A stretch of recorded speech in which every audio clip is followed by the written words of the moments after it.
Néhémie, chapitre 2. Au mois de Nisan, la 20e année du roi Artaxercès, comme le vin était devant lui, je pris le vin et je l'offris au roi. Jamais je n'avais paru triste en sa présence. Le roi me dit, « Pourquoi as-tu mauvais visage? Tu n'es pourtant pas malade. Ce ne peut être qu'un chagrin de cœur. » Je fus saisi d'une grande crainte, et je répondis au roi, « Que le roi vive éternellement!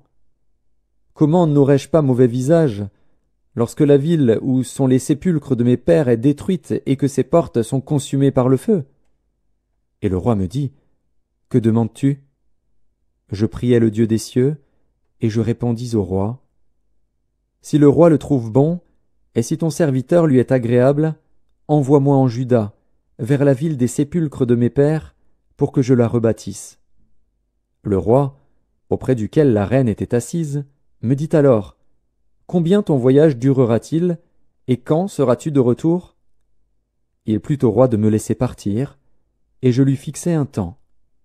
Puis je dis au roi, « Si le roi le trouve bon, qu'on me donne des lettres pour les gouverneurs de l'autre côté du fleuve, afin qu'ils me laissent passer et entrer en Juda, et une lettre pour Asaph, garde forestier du roi, afin qu'il me fournisse du bois de charpente pour les portes de la citadelle près de la maison, pour la muraille de la ville, et pour la maison que j'occuperai. » Le roi me donna ces lettres, car la bonne main de mon Dieu était sur moi.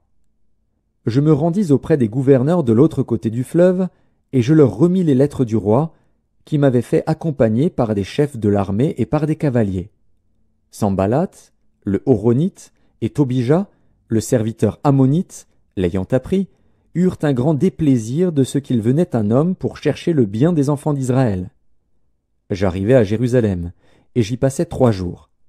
Après quoi, je me levai pendant la nuit avec quelques hommes, sans avoir dit à personne ce que mon Dieu m'avait mis au cœur de faire pour Jérusalem. Il n'y avait avec moi d'autres bêtes de somme que ma propre monture. Je sortis de nuit par la porte de la vallée, et je me dirigeai contre la source du Dragon et vers la porte du Fumier, considérant les murailles en ruine de Jérusalem et réfléchissant à ces portes consumées par le feu. Je passai près de la porte, de la source et de l'étang du roi, et il n'y avait point de place par où pût passer la bête qui était sous moi. Je montai de nuit par le torrent, et je considérais encore la muraille. Puis je rentrai par la porte de la vallée, et je fus ainsi de retour. Les magistrats ignoraient où j'étais allé, et ce que je faisais. Jusqu'à ce moment, je n'avais rien dit aux Juifs, ni aux sacrificateurs, ni aux grands, ni aux magistrats, ni à aucun de ceux qui s'occupaient des affaires. Je leur dis alors, « Vous voyez le malheureux état où nous sommes. Jérusalem est détruite, et ses portes sont consumées par le feu. Venez, rebâtissons la muraille de Jérusalem, et nous ne serons plus dans l'opprobre. » Et je leur racontai comment la bonne main de mon Dieu avait été sur moi, et quelles paroles le roi m'avait adressées. Ils dirent, « Levons-nous, et bâtissons. » Et ils se fortifièrent dans cette bonne résolution.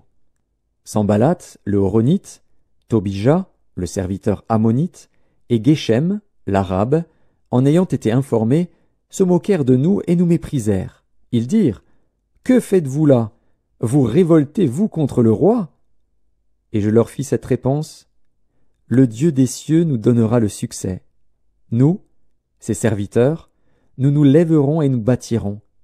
Mais vous n'avez ni part, ni droit, ni souvenir dans Jérusalem. »